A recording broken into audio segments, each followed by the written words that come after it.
Pero con tanto antisemitismo, sionismo, antisionismo, pues yo ya me estoy empezando a hacer un lío. Así que he llamado a filas a nuestro experto en historia para aclarar conceptos. Un fuerte aplauso para Mikel Errani. Hombre, Mikel, ¿qué tal? Wyoming, ¿cuánto tiempo? ¿Qué tal? Ahí andamos. ¿Cuánto tiempo? Vengo con un tema alegre, ligero. Bueno, sí, ligero pero lioso. Así que bienvenido. Aquí arranca una nueva entrega de Está todo inventado. Cuéntame, ¿qué es exactamente el antisemitismo? Porque para el gobierno israelí es como un cajón en el que entra todo lo que no les gusta, del derecho internacional al brócoli. Básicamente, a ver, vamos a ser precisos. El antisemitismo es el odio a los judíos, algo que tiene una larguísima tradición en Europa desde la Edad Media al Holocausto y que suele repetir tópicos como que los judíos controlan la banca o los gobiernos desde las sombras. Vale, esa ya me la sabía, pero vamos ahora con lo complicado. ¿Qué es el sionismo? Y si luego tenemos tiempo, me explicas, por favor, el onanismo, porque la parte teórica no me la sé. Tenemos mucha plancha hoy, eso te lo has estudiado de casa, Wyoming. A ver, el sionismo no tiene nada que ver con ser judío ni semita. Es una ideología nacionalista que propone la existencia de un etnoestado en Palestina, gobernado por y para judíos con ciudadanos de primera y ciudadanos de segunda. Y el antisionismo es estar en contra de esa ocupación.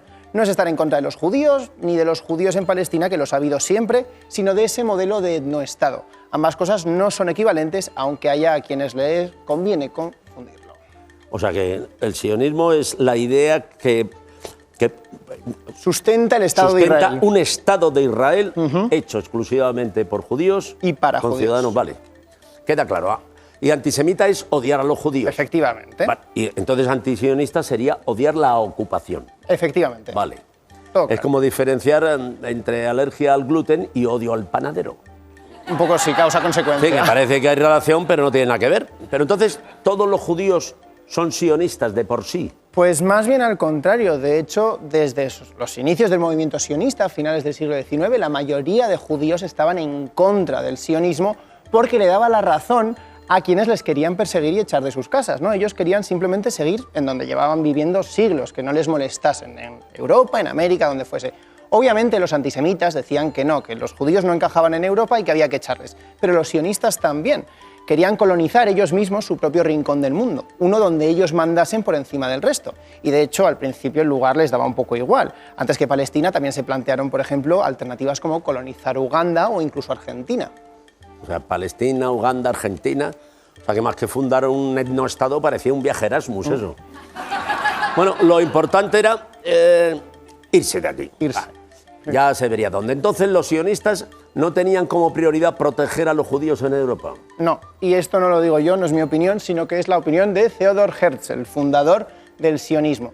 Después del primer congreso sionista, que se celebró en 1897, él escribió que los antisemitas serán nuestros amigos de mayor confianza, los países antisemitas nuestros mayores aliados, porque los antisemitas crearían un ambiente tan hostil hacia los judíos que les convencerían de que su única salvación era mudarse a ese proyecto de colonia. Herzl llegó a presionar para que se disolviese la Sociedad por la Defensa contra el Antisemitismo en Austria, de donde era él, porque argumentaba que los judíos que no sabían defenderse por sí mismos no merecían ser protegidos. ¡Madre mía! Está claro que no vio venir al del bigotillo. Porque, No, claro, luego... Austriaco también. O sea, que quitó el paraguas justo cuando empezaba a diluviar. Bueno, de todas maneras, este Herzl era un máquina, ¿eh? Le dio tiempo a crear el sionismo y el ketchup. ¿Se te ha olvidado? Ese es Heinz, no Herzl. Sé que son nombres parecidos. Vale. Pero bueno, vamos a volver al pintor austriaco. No es muy conocido, a lo mejor, que cuando Hitler ascendió al poder, los colonos sionistas que llevaban décadas migrando a Palestina llegaron a un acuerdo con el régimen nazi. Este fue el Acuerdo de Javara, para permitir que los judíos alemanes vendiesen sus propiedades a los nazis, transmitiesen una parte a Palestina y emigrasen ahí.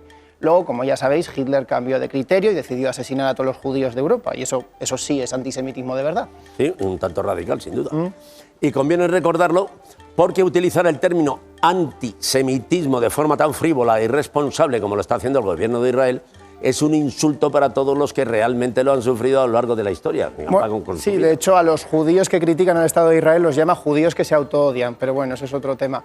En realidad, no es una frivolidad lo que está haciendo Israel ni algo que se dice sin pensar. Forma parte de una estrategia Que Netanyahu llame antisemitismo a cualquier crítica de sus crímenes de guerra o del genocidio, mientras salía con gente antisemita de verdad, que ha hablado de teorías como el Gran Reemplazo y otras conspiraciones antisemitas, como Trump y su gabinete, no es casualidad. Es necesario para validar ese proyecto colonial que es Israel, para decirle a los judíos del mundo que o están con Israel o no estarán a salvos. O sea, por resumirlo, Netanyahu usa el antisemitismo como escudo. Esto ya lo he vivido yo, ¿eh? Antes, cuando estaba durante la dictadura de Franco, si tú estabas contra Franco eras antiespañol. Exactamente. Así de claro. Ahora también vuelve otra vez el término. Aunque la verdad necesitaría otro escudo más grande para tapar sus propias vergüenzas, Netanyahu, que este del antisemitismo. Pues nada, muchas gracias, Miquel, por recordarnos una vez más que está todo inventado. Un fuerte aplauso.